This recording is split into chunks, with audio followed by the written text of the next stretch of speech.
Welcome back, everybody. As you probably guessed from the title of the video as well as the intro, this is what we're going over today. This is the Canik METE MC9. So it is sort of a compact, subcompact, stack and a half, double stack, however you want to call it, compact 9mm designed for everyday carry. Of course, it can flex into multiple rolls with the features that this particular pistol does have. We have it right now with the flush fit 12-round magazine. However, it does also come with a 15-round magazine that sticks out a little bit. The actual ones that are sold to the general public have a different magazine release than this one. This is one of the pre-production ones that came in for reviewers and things like that.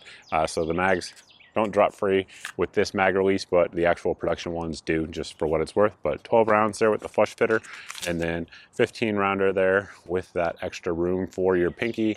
I always mention that I do have extra large or double X depending on the gloves size hands, so relatively large, and I can't quite get the pinky on there, so sort of Glock 26 size for most of you guys out there in terms of what you'll understand. However, it is much narrower, which we will show you guys here in just a second. This particular version has the FDE frame as well as the FDE slide. It also comes with black and black, and then FDE with a black slide.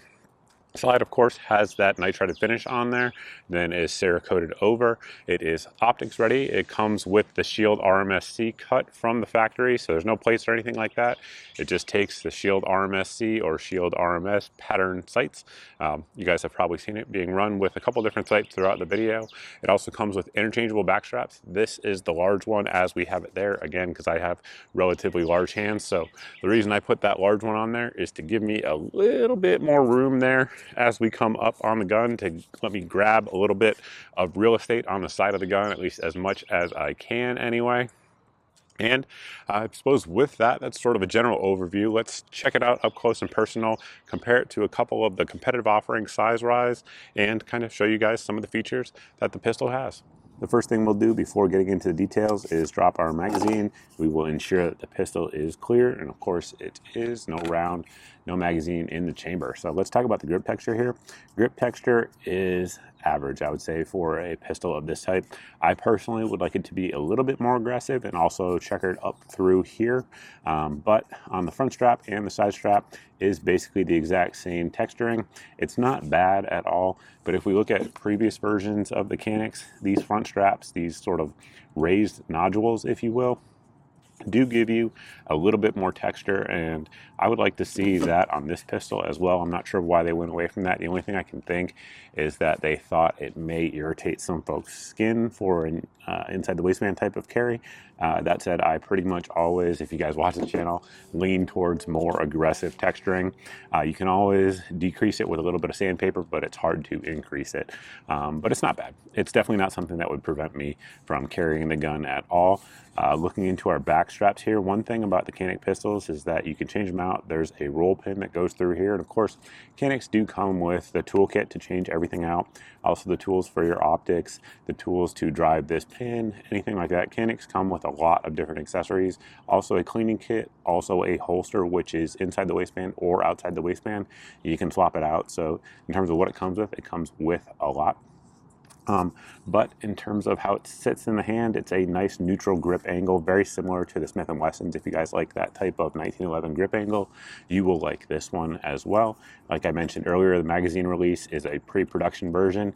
The standard ones that it will come with are going to be reversible, and you can see here, of course, on our magazines, they are cut for either side, so you can swap it over if you are left-handed to this side of the firearm, and it will work just fine. In terms of ambidextrous controls, we do have our slide lock and slide lever. It is low profile, but it does have some serrations on there to give you some, force, whether pushing up or pushing down so you can send it home either way. And then our takedown lever is this portion right here, of course, ambidextrous as well.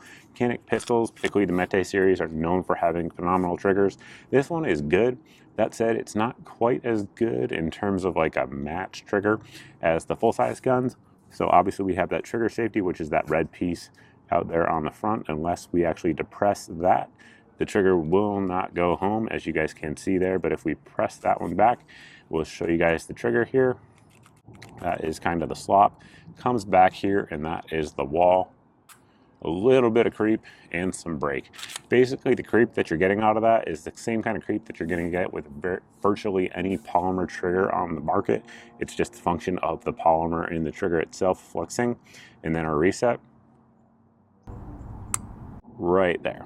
So break, and it breaks right at 5 pounds. Some of the Canik full-size guns, particularly like, for example, the Rival full-size, they're going to break about 1 pound lighter.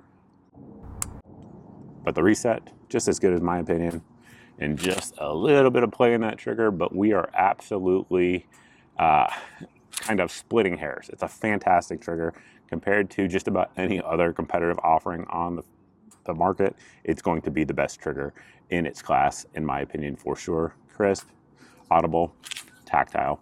And basically on our trigger guard here, we have a nice undercut and then a double undercut, a little bit of a double undercut, I guess you could say, right there. And then on the front, we do have some serrations for those of you guys who want to put your finger out there, a la Jerry Michalik, you can do so. Additionally, we do have 1913 rails out front, so if you want to run your lights, lasers, etc., you can do so. Speaking of the magazines that we already touched on a little bit, one interesting thing from an engineering perspective that they did with this pistol is they were able to get it to use not only the magazines it comes with, but standard Canik METE magazines. So your standard double stack mags will fit in there. You guys have probably seen me using them throughout the intro and just in different shooting scenes. So with the ability to add a light on there as well as an optic, if you wanted to flex this from a carry gun into a home defense role, it certainly is fully capable of doing that. In my opinion, of course, if you had like a sleeve or something on there, it would get a little bit better grip on there. But in terms of having control over the pistol, being able to get your pinky on there does help for sure. And again, with a light laser on there, especially an optic, you really do have a lot of capabilities in a very, very small package. Full-size Canik mag.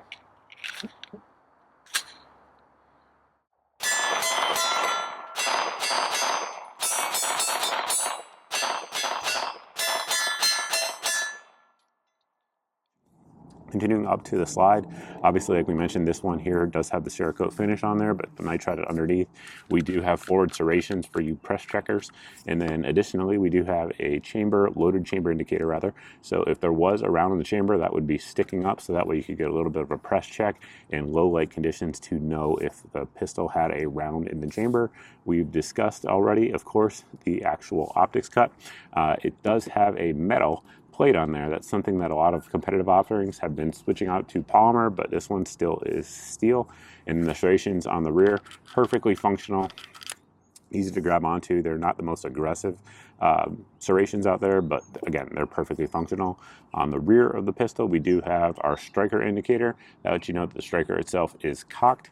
And then again, make sure we're clear, when you pull the trigger, it depresses and goes home. So you guys can see there, it does let you know the status of your striker. Of course, the sights are steel, unlike some competitive offerings on the market. We do have a square notch rear, good serrations on there. The front sight, of course, has that white big old dot.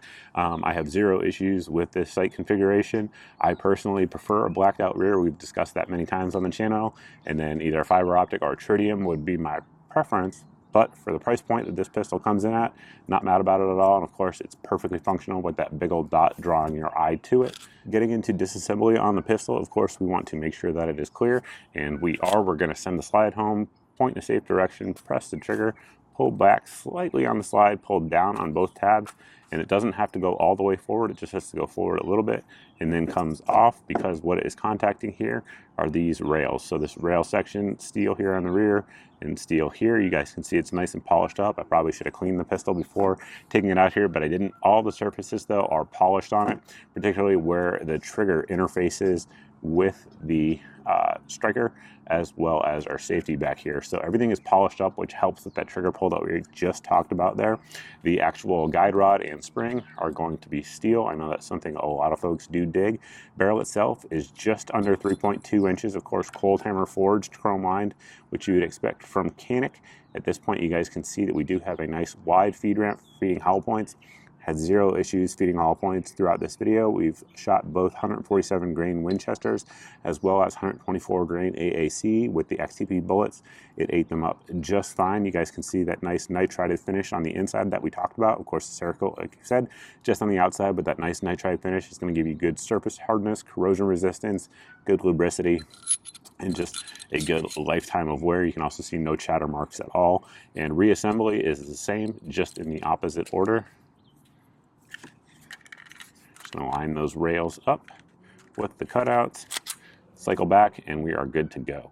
When the MC9 was announced, a lot of folks thought it might just be a TP9 SC Elite, which is this gun here that we've already reviewed, kind of just a clone of this with different color schemes. It absolutely is not. It is scaled down in just about every dimension with the exception of the magazines it takes. It does take the same magazines as the TP9 SC Elite. This, of course, is a Glock 26 size gun. And you guys can see I just put the magazine in there just so everybody could see that it does in fact work with those as well.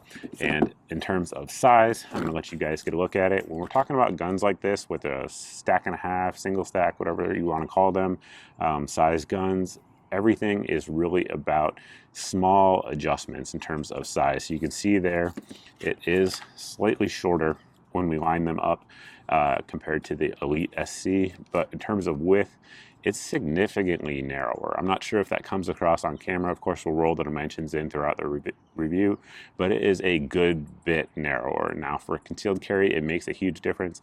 I would imagine there are some folks that are going to actually carry the MC9 in their pocket. I would imagine very few, if any, folks will carry the TP9 Elite SC in their pocket, just to kind of give you an idea. That said, most folks will probably carry it inside the waistband, but you could probably pocket it, especially if you had some cargo shorts or something like that.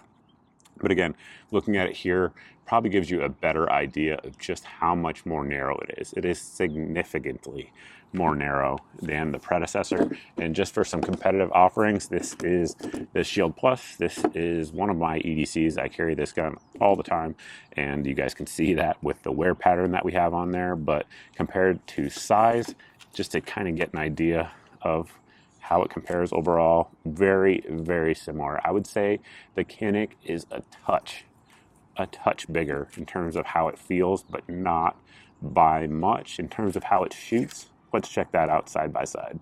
Shield Plus flush 10 round mag.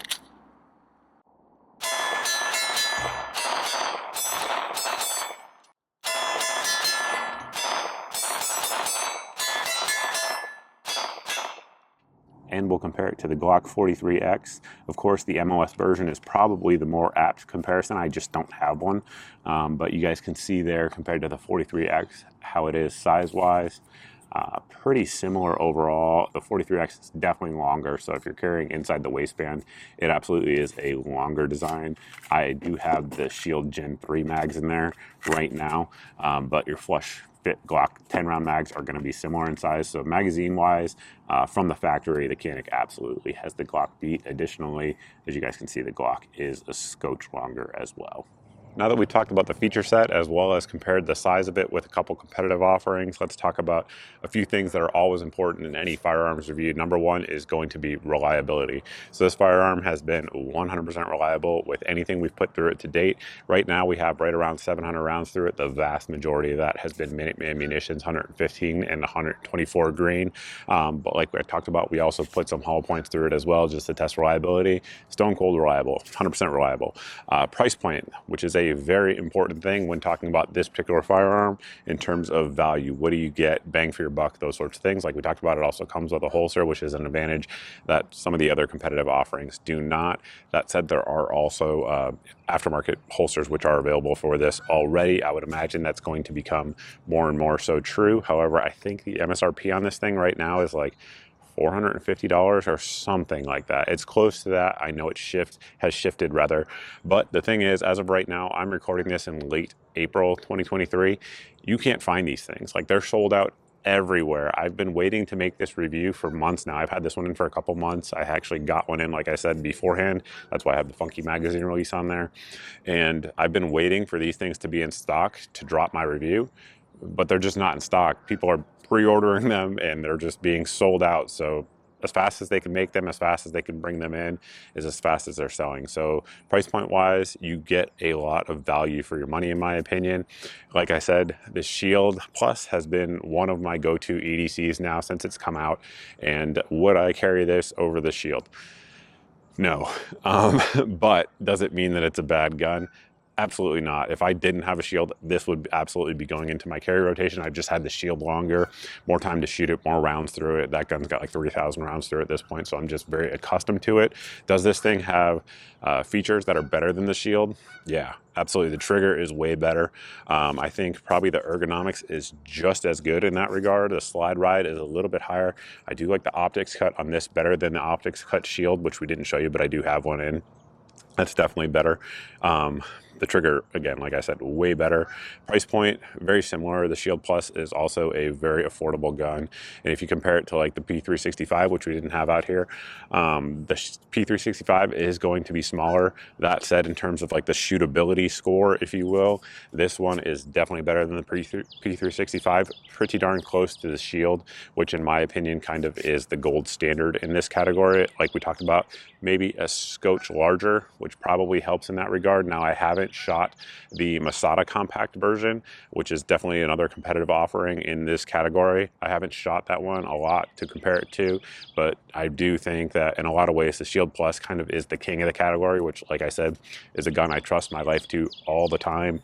Does this compete very favorably with that? Yes. Like I said, if I didn't have the Shield Plus, I would be carrying this. It would be going in my EDC right now. But since I have lots of options and we live in the golden age of firearms where there's just so many good guns to choose from, it will be going into my safe and will be used for future videos going forward without question. I've handed this to a couple new shooters and they've all liked it as far as small 9mm for sure. Like from micro 9, that's like, it's smooth. That's a very, very smooth micro 9. We should also mention, just full disclosure, I think it's obvious at this point, but Canik did send this out for me for the review. We've kind of mentioned that already, but I just like to get that out there for anybody wondering. But they're not paying anything for this review or my opinion or anything like that. And obviously they can't, you know, have any input on reliability. That kind of is what it is. And like we said, it's been flawless to date. If you guys have any questions about the Canik or anything like that, anything else that you want to know about the pistol, you can post that down below in the comments section. That said, if these things go on sale, any of the accessories, any of the ammunition, any of the optics, those things go on sale, you guys can find that at my social media sites here on your screen. I recommend following me on a non-Zuckerberg platform. Those are the best ones where I can post the most stuff. But if it goes on sale, it'll go there first. Then it will go in my daily deals email along with anything else, lights, lasers, you know, optics, all of those things. In my daily deals emails, there's 6 to 8 of those. And if it's in that email on that particular day, it's the cheapest I know of anywhere on the internet. So that way, if you guys see it in your email, it saves you some time because I've already done the price comparisons for you. Hopefully saves you some money as well. So definitely check out the daily deals email. If you guys like this type of video and you're new here and you're not subscribed, hit that subscribe button. And if you've done that and the notification bell and you're not seeing 2 to 4 videos a week here in your feed, that's because there is an algorithm censoring your eyes from my content. So the way to overcome that is to sign up for my email at the website here on your screen. This one goes out every month, so it's a separate email list. Goes out every month, and it has all of the videos since my previous month's email went out. So that way there's no big tech giant censoring your eyes from my content. And it goes VFR direct from me to you. Recommend non-Gmail for both of those emails. It tends to have a higher success rate in terms of getting actually into your inbox. And with that, we will close the video out. Thank you all for watching. I truly appreciate it, and I look forward to seeing everybody in the next video.